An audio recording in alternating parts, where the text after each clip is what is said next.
3 invités avec nous chaque soir pour décrypter les mouvements de la planète marché. Nathalie Benatia est à nos côtés, macroéconomiste chez BNP Paribas Asset Management. Bonsoir Nathalie. Bonsoir. Merci d'être là. Merci à Nicolas Gottsman de nous accompagner également. Bonsoir Nicolas. Bonsoir. Vous êtes responsable de la stratégie macro à la financière de la Cité et Sébastien Paris-Sorvitz est à nos côtés également. Bonsoir Sébastien. Bonsoir. Ravi de vous retrouver. Vous êtes directeur de la recherche de LBP AM. La Banque Centrale Européenne à la une, 24 heures après la communication de Christine Lagarde. La poussière est un peu retombée. Et donc je voulais vous demander vos commentaires un peu à froid, Nathalie.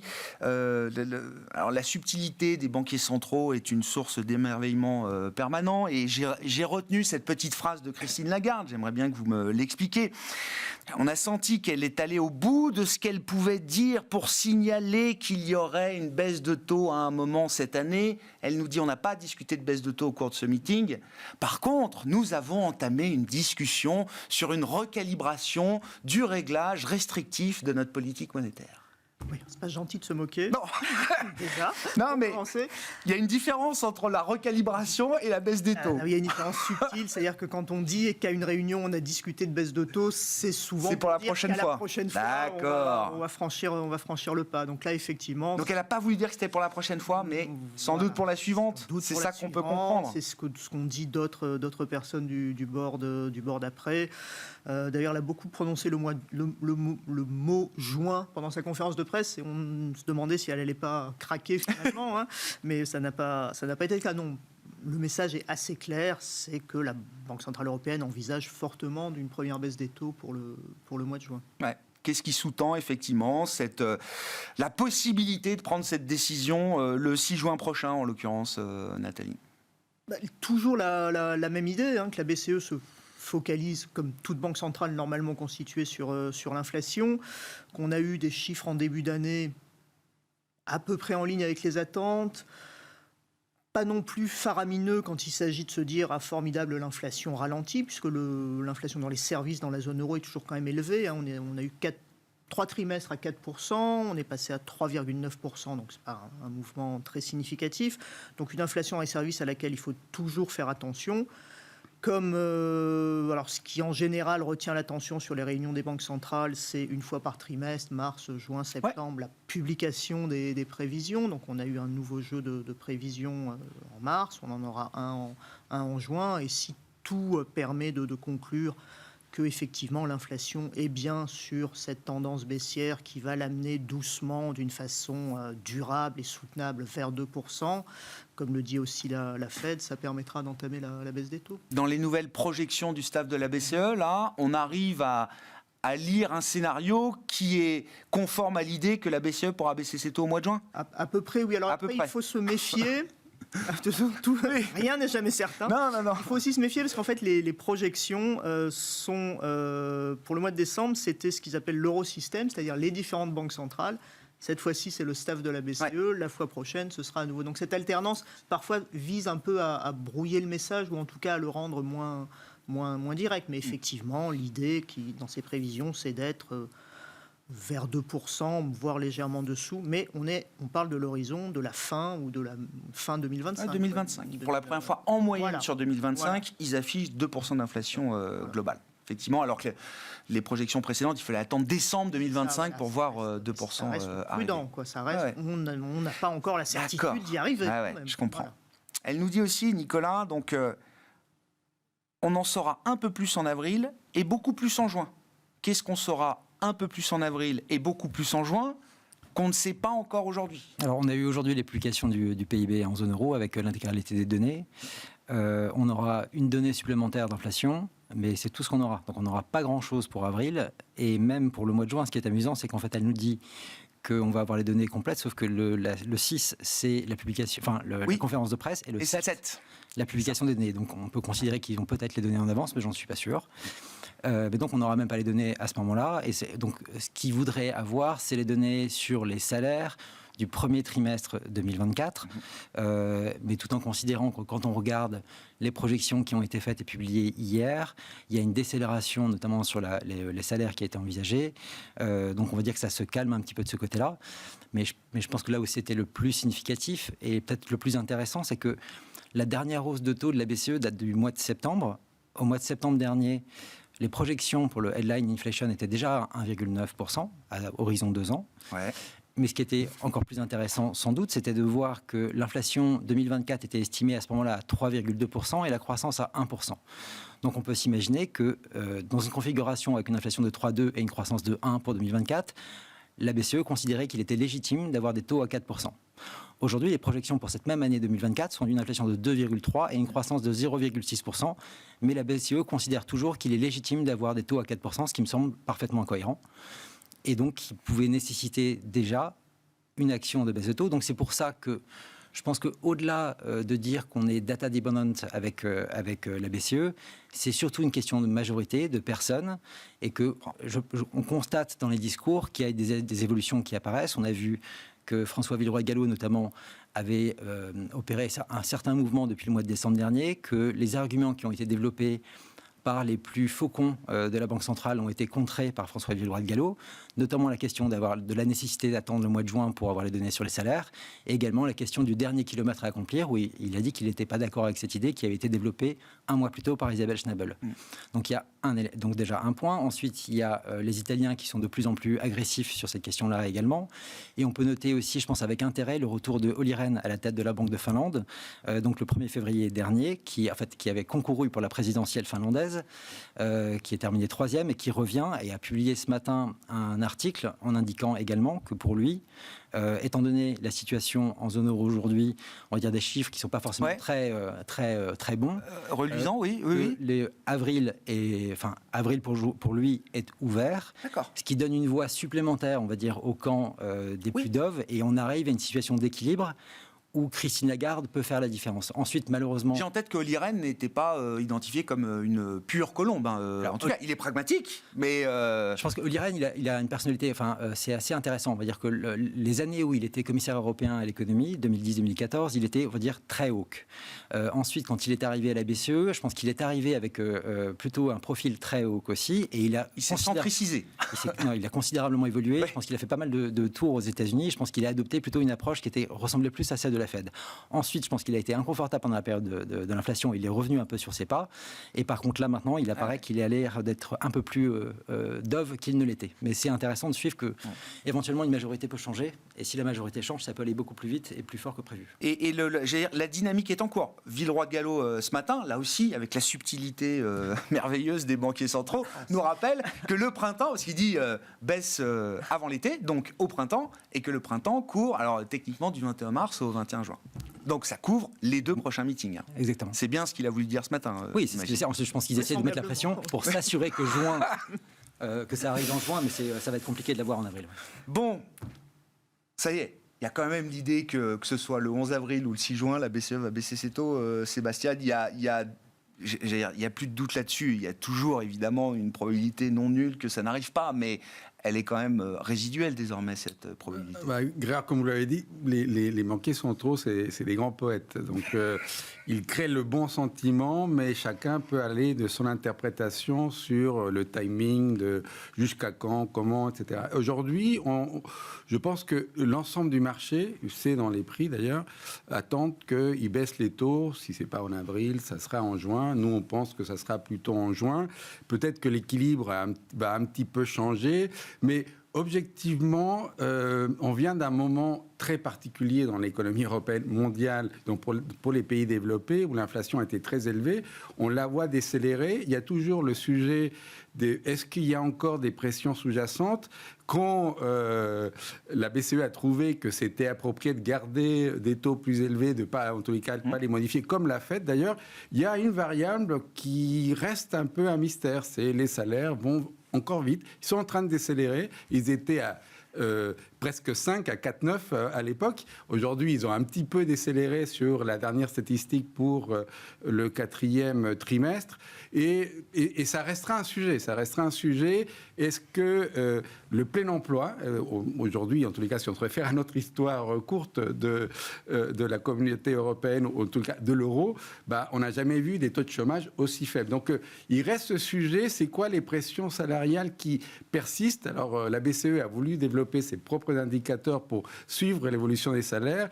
Et là-dessus, vu la façon dont on négocie les salaires en Europe, c'est d'ailleurs la statistique qu'utilise la BCE, les salaires négociés, ils ont fait tout un travail statistique et ils s'aperçoivent que les tensions salariales pourraient persister sur 2 ans. Alors évidemment, l'échantillon, plus vous allez éloigner dans l'histoire, plus l'échantillon est petit. Donc il reste ce sujet. Il n'empêche, comme on l'a dit, la croissance, ça fait 1 an et demi qu'on n'a pas de croissance en Europe. On se dit quand même, pas de croissance, ça doit quand même soulager un peu les tensions ici et là. Donc l'Europe est plutôt bien placée pour commencer à retirer un peu le caractère restrictif de la politique. Et donc moi, je suis assez d'accord qu'il faut la soulager plus vite que trop tard. Et juin me paraît...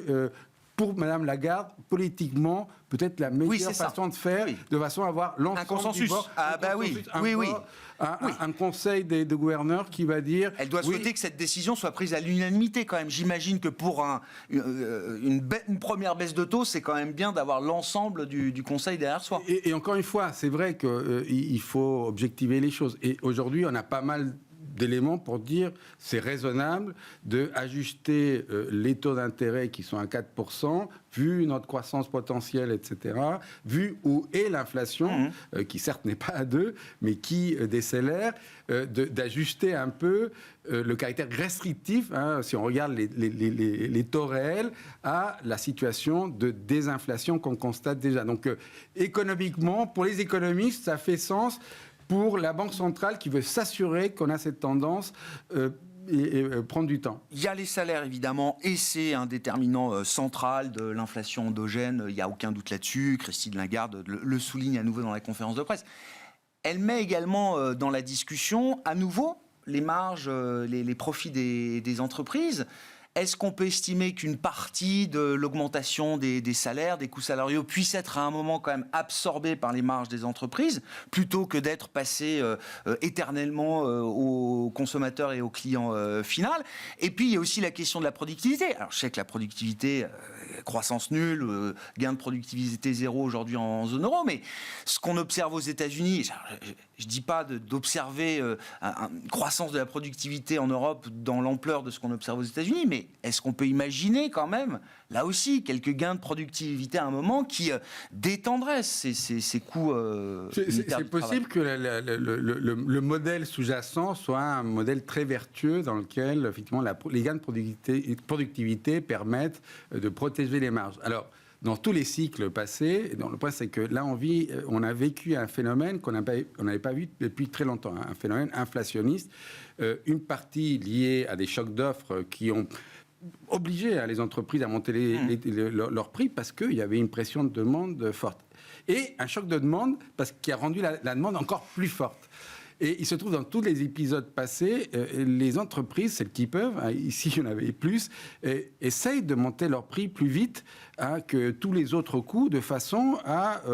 là, il se trouve que certaines, effectivement, ont augmenté leur marge de façon considérable. On regarde ça aux États-Unis comme en Europe. Ouais. Donc, alors certains disaient, c'est les entreprises sont très méchantes, attention, on ne peut pas les laisser faire ça. Mais en général, quand on monte ces marges, c'est qu'il y a de la demande. C'est-à-dire que sinon, on n'achète pas leurs produits. On ne peut pas monter les prix si la demande pas. Les prix, vous savez, sont un facteur de destruction de demande. Donc, on l'a eu. Est-ce que on va voir les marges se calmer? On commence à le voir. Si on regarde toute la période des résultats, on voit que les analystes sont en train de réviser à la baisse les résultats des entreprises européennes et notamment les marges commencent un peu à se réduire. C'est un phénomène qu'on voit pour l'instant un petit peu aux US, mais un peu moins. Et du point de vue de la BCE, c'est un phénomène qu'elle a envie de voir se poursuivre. Oui, je pense. Ça va plutôt dans le bon sens. C'est un mauvais argument parce que on distille, c'est comme dire, Grégoire, c'est pas bien de monter les salaires parce que ça crée de l'inflation. Ah oui. Non, et les marges, c'est vrai que, mais c'est un mécanisme économique.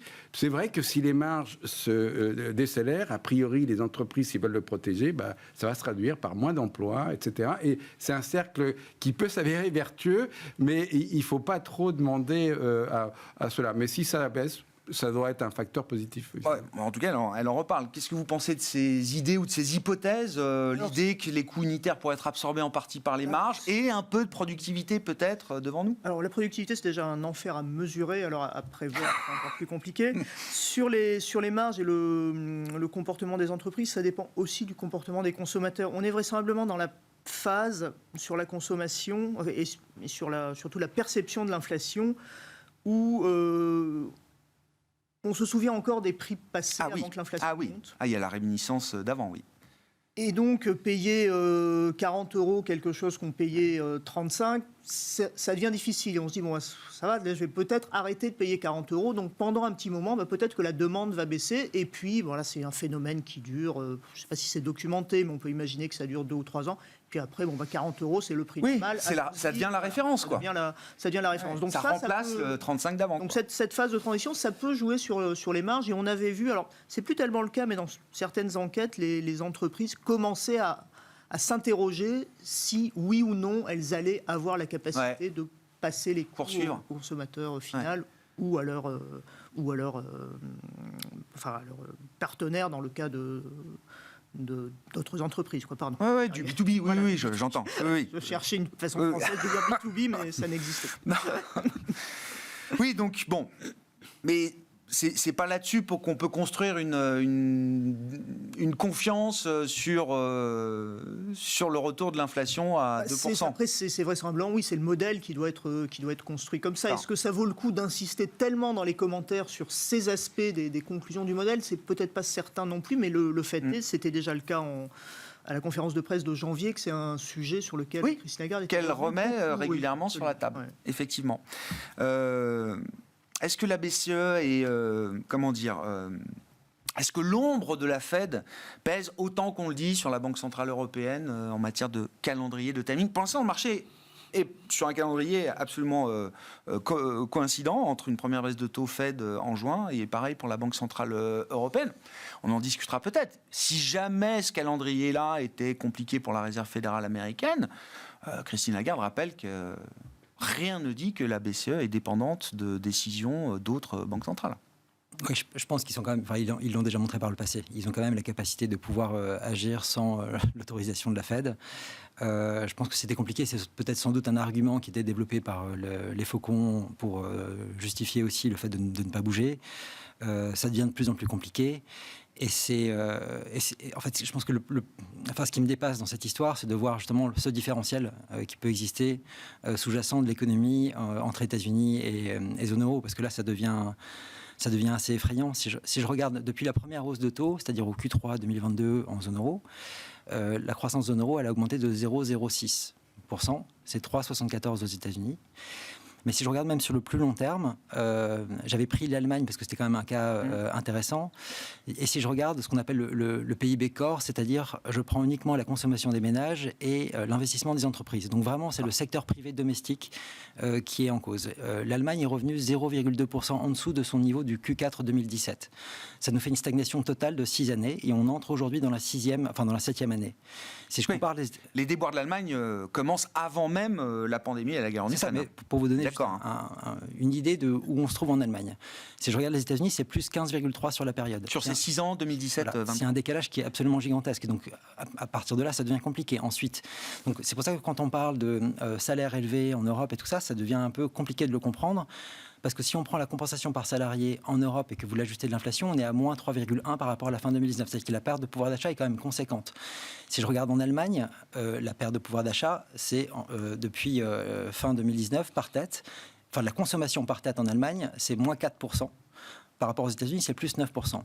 Donc, quand on essaie de comparer les dynamiques d'inflation aux États-Unis ou en zone euro, en disant attention, il peut y avoir de la demande, enfin, c'est une plaisanterie de pouvoir faire cette comparaison-là, parce que la demande est extraordinairement forte aux États-Unis. Et malgré cette demande très forte, on voit cette décélération dans l'inflation. Et donc, de voir des banquiers centraux justifier cette prudence actuelle par, on va dire, le risque d'avoir une demande qui serait trop forte en zone euro alors qu'on est en stagnation totale et avec un pays majeur qui est lui en stagnation totale depuis plus de 6 années, c'est un petit peu difficile à avaler. parce que la dynamique des salaires dépend peut-être de facteurs un peu différents en Europe. La construction des salaires, elle se fait dans une relation... Elle se fait dans le temps. au sein de l'entreprise, entre des syndicats, une direction, etc. Il y a quelque chose de plus libre, pour dire les choses, sur le marché du travail américain de ce point de vue-là, peut-être. Alors, peut-être, mais quand on regarde encore une fois le marché... Alors, et donc, pour la BCE, c'est un risque un risque d'ancrer, effectivement, le risque de boucle. Ça me paraît encore une fois assez compliqué. Ah ouais. Encore une fois, si on prend le cas de l'Allemagne est vraiment intéressant. Si vous regardez l'emploi en Allemagne, il a un peu progressé depuis la fin 2019. Si vous regardez les heures travaillées dans le secteur privé, on est revenu au niveau de 2014 et même au niveau de 2007. Ça nous fait, on va dire, 15 ans ou 16 années de totale stagnation dans les heures travaillées totales dans l'économie allemande. Ça vous donne un peu une idée de où ils en sont actuellement. Et quand on parle d'hommes malades de l'Europe, je pense que c'est effectivement un petit peu le cas. Ce qui est intéressant, c'est que quand on regarde la réaction de marché sur la communication de la Banque Centrale Européenne, on voit d'une part que le marché augmente un petit peu son pricing de baisse de taux. On était plus proche de 3, on s'en est plus proche de 4 aujourd'hui à compter du mois de juin. Et dans le même temps, l'euro-dollar, jump jusqu'à 1,0950. On a eu une séquence, d'abord Christine Lagarde qui parle, et une demi-heure après, Powell parle en disant que la baisse des taux était... Donc c'est l'effet dollar plutôt qui a... D'accord. Vous regardez, si vous regardez les graphiques, vous avez d'abord l'euro qui chute, et à partir du moment où Powell prend la parole, on retourne dans le sens. D'accord. Bon, évoquons la partie américaine, évidemment. Donc Jérôme Powell nous dit on n'est pas loin, notre phare. Le rapport mensuel sur l'emploi qui a été publié là, pour le mois de février, est-ce qu'il valide cette hypothèse que oui, la Fed est proche d'une première baisse de taux? Dans le rapport lui-même, les économistes vont voir des choses positives et des choses négatives. Mais finalement, ce qui importe, c'est ce que dit le marché et la façon dont la Fed interprète la direction qu'on a prise. Et je pense qu'à la Fed, il y a de plus en plus cette conviction qu'il faut quand même ajuster la politique monétaire à la baisse, les taux à la baisse. Tous ne sont pas dans ce camp. Tous ne sont pas dans ce camp. Powell, depuis toujours. Et c'est lui qui va sûrement faire basculer les choses. Et la raison est la suivante. C'est que ce rapport, en tous les cas, nous dit une chose.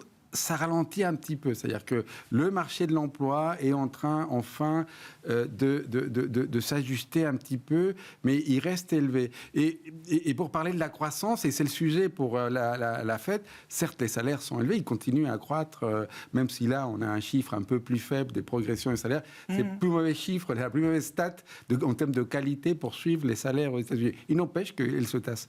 Et le sujet pour la Fed, c'est que la croissance reste quand même très solide. Et une des raisons de l'exceptionnalisme américain, c'est que la dépense publique n'est pas du tout comparable à ce que nous, on a fait. C'est-à-dire les Américains, pendant le Covid, ont dépensé beaucoup plus que nous. Ils ont continué à le faire en 2023. Ils continuent à le faire. Et c'est un soutien qui, quand même, est important. On l'a vu dans les créations d'emplois. C'est plus de 50 000, je crois, encore. Donc, c'est une vraie différence. Donc, une partie de l'enfant malade de l'Europe, c'est-à-dire l'Allemagne, ou de vieux malades en Europe, c'est que la dépense publique allemande, où il y a beaucoup de choses à faire, ils ont beaucoup d'idées, mais ils ne dépensent pas. Il évoque aussi les flux migratoires positifs depuis quelques années à nouveau, maintenant, qui sont venus ajouter de la croissance, il l'a dit devant le Congrès cette semaine. Donc pour les Américains, il y a plus de croissance, et c'est un petit peu le sujet. Est-ce qu'on a un vrai soft landing, c'est-à-dire ce miracle d'atterrissage sans qu'il y ait de casse, sans que l'emploi se détériore? Là, on est à 3,9 de taux de chômage, donc on va dans la bonne direction.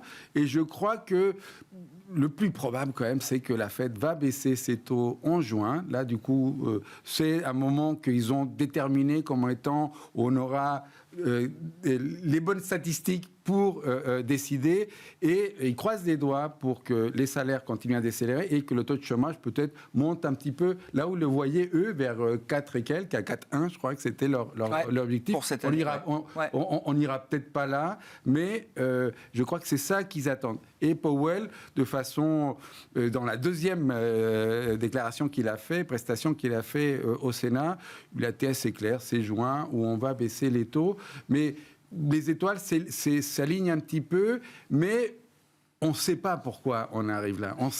Je pense que personne ne sait comment ça se fait qu'aux États-Unis, on ait réussi ce soft landing, et sachant que dans l'inflation, comme vous le savez, Grégoire, on a toujours les services, la fameuse, les corps, comme on dit, qui continuent à progresser à 4%, et on ne voit pas encore des vrais signes que ça décélère beaucoup.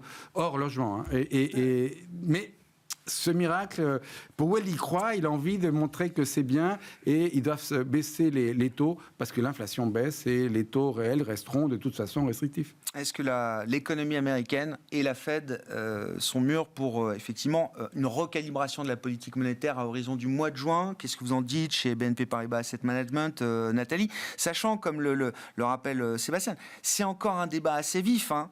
J'ai rappelé de nombreuses fois le call qui a été fait par le chef économiste d'Apollo Global Management la semaine dernière, je crois, Thorsten Slopp. Non mais, évidemment, on peut en sourire, mais c'est quand même une personnalité qui compte, qui est écoutée, qui a des arguments pour dire que la Fed ne sera peut-être pas en position de baisser ses taux cette année contre toute attente, encore une fois. Alors il ne faut pas du tout en sourire, parce que là, tout s'est bien passé, ce rapport... Cette fois que le marché a joué le pivot, hein, depuis 2022, donc effectivement. Ce rapport sur l'emploi était parfait pour avoir un vendredi tranquille et bien débuter le week-end. Ça, on peut déjà s'en féliciter. La semaine prochaine, on a les chiffres d'inflation. Ça veut dire quoi, rapport parfait, Nathalie? Écoutez, en janvier-février, il y a 250 000 créations d'emplois en moyenne. Les salaires ralentissent un petit peu, le taux de chômage remonte un petit peu, mais pas trop. Voilà, une sorte de... Voilà, encore une fois, ça valide l'idée d'un soft landing. Mais imaginons que la semaine prochaine, les chiffres d'inflation, pour une raison X ou Y, qu'elles soient liées au fameux coût du logement ou à un autre facteur, remontent très fortement, eh bien on risque de basculer, enfin le marché risque de basculer vers un autre scénario. Alors pour le moment, ça évolue plutôt entre ce soft landing idéal où l'inflation décélère miraculeusement, et puis un scénario un petit peu moins favorable où l'inflation serait un petit peu plus persistante. Donc là, on repousse dans ce scénario, on repousse la première baisse des taux. Et puis, il y a deux scénarios extrêmes. Finalement, le marché du travail, il n'est pas en train de se rééquilibrer doucement. Il va vers une dégradation marquée pour une raison X ou Y. Ou alors, au contraire, on a une économie qui est en train de réaccélérer. Pour le moment, c'est très peu pricé dans les marchés, c'est très peu pricé par les économistes. Mais voilà, on tourne entre ces quatre scénarios, encore une fois, concentrés plutôt sur les deux. Mais voilà, deux chiffres d'inflation particulièrement... Oui, le chiffre de janvier, le CPI de janvier a réveillé un peu le marché, on va dire. Hein. Exactement, et d'autant plus que le Bureau of Labor Statistics a précisé que ce n'était pas simplement le changement de méthodologie autour de ce fameux coût du logement qui expliquait la hausse. Donc, bon, il y a eu beaucoup de bruit quand même sur les dernières statistiques. Toujours, les statistiques américaines ne sont pas d'une qualité exceptionnelle. Hein. Non. Non, mais c'est oui. Non, mais de manière générale, je crois qu'il y a un problème de fiabilité de la statistique aujourd'hui. Enfin, des taux de réponse d'enquête qui ont considérablement chuté, etc. Il y a effectivement ce phénomène. C'était déjà pas exceptionnel avant, mais on a... Puis capter des changements de comportement des agents économiques, c'est pas forcément évident avec des indicateurs qui restent pour la plupart les mêmes. Bon, en juin, ça semble se confirmer, en tout cas dans l'esprit de Jérôme Powell. Est-ce que c'est suffisant pour que ce soit le calendrier qui se matérialisera? Et puis après, j'ai la question quand même, comment les banques centrales vont communiquer une fois qu'elles auront délivré ces premières baisses de taux? Nicolas? Alors, pour la Fed, effectivement, je pense que la donnée d'inflation la semaine prochaine va quand même être très importante. Parce que... en fait, on était quand même parti, à partir du 15 novembre dernier, avec, on va dire, une tendance qui était... tout le monde était plus ou moins convaincu que la désinflation était plus ou moins acquise, et donc tout le marché a commencé à anticiper des baisses de taux assez conséquentes pour cette année, et tout cela a été invalidé au fur et à mesure, notamment par la publication des chiffres de l'inflation, et tout en sachant qu'il y avait des gros risques de voir des chiffres inconfortables pour le Q1, donc c'est exactement ce qui est arrivé, avec notamment, alors il y a plein d'items qui ont eu des effets un peu curieux, et donc on a eu une communication depuis un mois par le BLF qui est aussi assez intéressante, et en fait ce qui est intéressant, c'est de voir que le premier sujet sur lequel ils ont communiqué, en fait s'est révélé plutôt être faux, et on a quand même une situation aujourd'hui où en fait on a une inflation totale aux États-Unis qui est donc à un niveau trop élevé, mais qui intègre, on va dire, 33% de son indice. Ça concerne l'immobilier, et l'immobilier est pris en compte. Vous prenez en gros les nouveaux entrants sur le marché et vous prenez le stock. Et ce qui fait que vous incorporez au fur et à mesure seulement les nouveaux loyers dans cet indice-là. Évidemment, donc ça vous donne un effet retard. Si vous sortez cet indice, si vous prenez l'indice des loyers qui sont sur le marché aujourd'hui, vous êtes déjà largement à 2%. Évidemment, vous avez une hausse plus importante pendant la période de la pandémie, mais aujourd'hui, vous êtes déjà à 2%. Donc, en dynamique, on y est déjà. Donc, tout ce qui reste, effectivement, c'est ce que vous pointiez avant, c'est en gros tout ce qui reste dans les services en dehors de l'immobilier. Et la même chose, on a 2-3 éléments qui sont en gros plus ou moins parfaitement incohérent. Et donc, ça sera intéressant de voir si, pour le mois de février, pour la prochaine qui sera publiée, on aura quelque chose qui a un retour à la normale et qui peut donc ramener un petit peu le marché. Imaginez qu'on peut se remettre dans un recalibrage un peu plus agressif que ce qu'on avait précédemment. Ce qui me semblerait pas totalement fou, parce que ce qu'on constate quand même depuis un an, c'est que oui, la croissance américaine est très forte. Oui, on voit cette réaccélération. Mais si vous regardez les choses en nominal, en fait, on est parti de 7% de croissance nominale, et en fait on est en train de revenir doucement à 5%, et 5%, là maintenant en fait on est en train de passer juste en dessous du taux aux États-Unis. Directeur. Taux directeur. D'accord. Et donc ça vous met dans une situation, quand vous regardez le graphique, quand vous passez en dessous du taux directeur, généralement après ça se passe plutôt mal, et donc c'est le moment où effectivement où il faut commencer vraiment à être prudent, surveiller effectivement de très près les données sur l'emploi, et donc je pense que la première validation qu'ils auront sur les chiffres de l'inflation peut modifier le discours qu'ils vont avoir. Ensuite, je pense que ça agira plus, non pas sur le calendrier, peut-être que sans doute qu'au point devrait arriver à ce moment-là, mais ensuite peut-être que la baisse sera peut-être un peu plus rapide que ce qui est imaginé par le marché aujourd'hui. Comment elles vont communiquer effectivement une fois la première baisse de... Bon, déjà, le timing, c'est quand même important. Enfin, je veux dire, même en revenant à notre discussion sur la BCE, avril, juin, beaucoup de gens vont vous dire, mais qu'est-ce que ça change ? Bon, ça peut changer quand même pas mal de choses dans la suite de la séquence. D'accord avec ça, Nicolas ? Et comment on peut imaginer la communication des banques centrales, data dependent, une fois qu'elles se seront quand même engagées à délivrer une première baisse de taux, et donc, sans doute, d'autres derrière ? Le timing, il est quand même important aux États-Unis, parce que la grande frayeur qu'ils doivent avoir, c'est qu'à partir du moment où le marché de l'emploi se retourne, il se retourne généralement pas de 0,2 ou 0,3 points, ça va très vite, très fort. Ouais. Donc là, c'est mieux de ne pas se tromper. C'est moins le cas en zone euro, ça va moins vite, mais aux États-Unis, il faut mieux pas se tromper. Voilà. Et donc oui, ça a une importance. Ensuite, évidemment, c'est le scénario qui va guider leur action. Si on a une décélération, le scénario du soft landing, on aura quelque chose qui sera relativement graduel. Il n'y a pas besoin de s'énerver et de le faire correctement. Par contre, c'est ce qu'on avait déjà dit la dernière fois, je crois. À partir du moment où, si jamais le marché de l'emploi commence à être touché, ça peut être très très brutal de la part de la Fed en termes de baisse de taux, parce qu'encore une fois, leur taux, le taux naturel, il est estimé entre 2 et 2,5 là-bas. Ils ont 300 points de base à baisser avant d'arriver à ce taux neutre. Donc il y a vraiment la place pour faire quelque chose de brutal, si jamais il y a un danger sur la croissance américaine, parce que là-bas, apparemment, la croissance, ça compte. Un des arguments de ceux qui militent côté Fed pour encore beaucoup de prudence, par exemple Raphaël Bostic de la Fed d'Atlanta, c'est de dire, attention, et c'est aussi un des arguments déployés par Thorsten Slok chez Apollo, c'est de dire, depuis 4 mois maintenant, l'assouplissement des conditions financières, novembre, décembre, janvier, février, est alors un vent quand même porteur pour la croissance, qui va entretenir encore une croissance américaine qui n'est pas en train de ralentir. Et donc Bostic, il dit, moi je veux bien qu'on fasse une baisse de taux en juin, mais tout de suite derrière, il faut vraiment que le marché comprenne bien que c'est une pour voir, et qu'ensuite on attend. Ce sera une pause. Non, mais tout à fait. Et il sait très bien, j'imagine, avec toute l'expérience qu'il a, que le marché, une fois qu'on lui délivre une baisse de taux, il va factoriser toutes les baisses de taux qu'il peut derrière.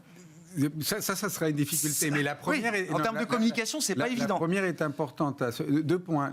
La première est importante, et 2, il y a ce sujet dont je pense serait important sur le fait que on est data dependent. Et je crois que et la raison pour laquelle on était dépendant des données, c'est qu'on sortait quelque chose qu'on ne comprenait pas. Et encore aujourd'hui, on ne comprend pas bien, et on tapait à vue. Et c'était normal. C'est-à-dire qu'il y a beaucoup de choses que, encore aujourd'hui, on ne comprend pas, les mécanismes qui se sont enclenchés certains classiques, d'autres moins classiques, dans tous ces chocs d'offres qu'on a eus, puis ces chocs de demande incroyables aux US. Donc, c'est normal qu'on soit prudent. Je pense qu'on va sortir de ça. Et de même, Lagarde l'a dit, et même je pense que la Fed aussi pense que leur capacité à regarder l'avenir peut-être est plus facile, entre guillemets, parce que les choses se normalisent. Il reste difficile. Revenons aux conditions financières. C'est vrai que les conditions financières, telles qu'on peut les mesurer, si on prend rien que la bourse et les taux, on est mieux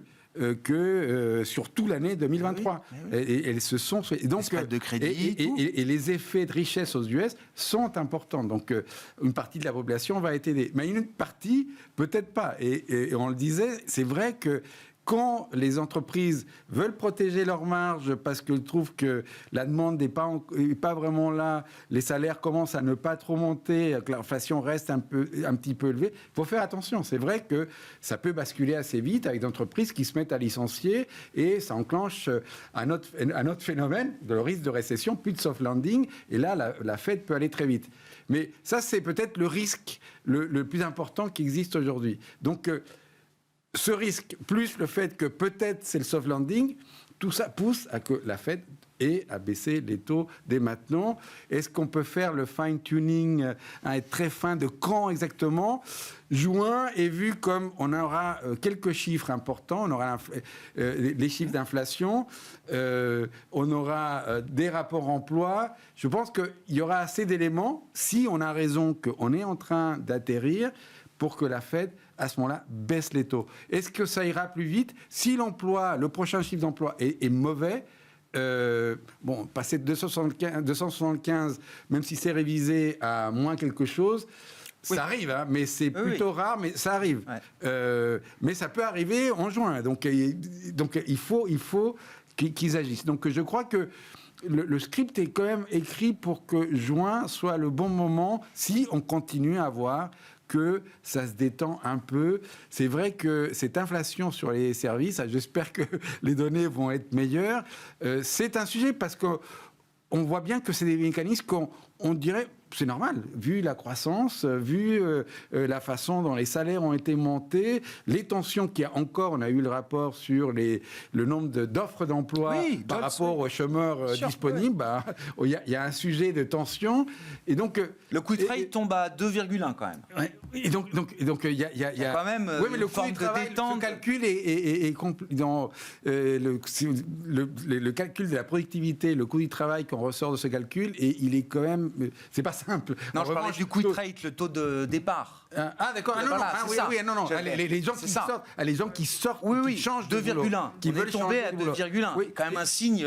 Et ça, c'est un signe de faiblesse du marché du travail. Ben oui, de détente. C'est vrai. C'est qu'il y a des gens qui quittent leur travail, et en général, quand ça arrive, et il y en a de moins en moins, c'est qu'il y a une petite fragilité. C'est plus difficile. Il n'empêche que c'est en contradiction sur le fait qu'il y a encore beaucoup d'offres par rapport au nombre de personnes qui n'ont pas de travail. Comment on imagine la communication des banques centrales, encore une fois que la première baisse de taux est délivrée, que le mouvement est enclenché, face à des marchés qui ont l'habitude d'anticiper, de factoriser pas mal de choses derrière, Nathalie. Ce sera très certainement difficile parce que ce qu'on appelle la forward guidance, c'est-à-dire ces indications sur la conduite future de la politique monétaire, c'est difficile à manier, parce que on joue sa crédibilité sur finalement pas grand-chose. Donc, ils vont sans doute dire qu'ils ne s'engagent à rien, qu'on va rester data dependent. Pourquoi ? Parce que un des éléments, là, pourquoi les banquiers centraux ont tellement hésité, effectivement, on arrive de la Lune, on voit une croissance atone dans la zone euro, une inflation qui décélère, on se dit... Les taux à 4%, qu'est-ce qui se passe ? Et c'est les taux. Le cauchemar des banquiers centraux est sans doute assez bien réparti partout dans le monde, enfin dans le monde développé en tout cas, c'est commencer à baisser les taux et puis avoir l'inflation qui réaccélère après. Christine Lagarde l'a dit d'ailleurs devant le Parlement européen, c'est vraiment... un élément sur lequel il ne va pas falloir se louper. Rater, et donc, une façon de limiter les risques de se rater, c'est d'y aller très, très progressivement. Mais encore une fois, sur tout ce qui concerne la forward guidance, j'ai un peu de mal à imaginer ce qui va pouvoir être dit. Oui, d'autant qu'effectivement, cette parole a été considérablement abîmée quand même en 2022, au moment où il fallait basculer dans la dépendance aux données et oublier ce qu'on avait dit parfois une semaine avant. Bon, on s'arrêtera là pour cette fois. Merci beaucoup à vous trois. Merci d'avoir été les invités de ce vendredi très macro, effectivement, au terme d'une semaine marquée par les banques centrales, les prises de parole de Jérôme Powell, la communication de la BCE et le rapport emploi américain. Nathalie Benatti a été à nos côtés, macroéconomiste chez BNP Paribas Asset Management. Nicolas Gottsman, responsable de la stratégie macro à la financière de la Cité. Et Sébastien Paris-Sorvis, directeur de la recherche de LBP AM.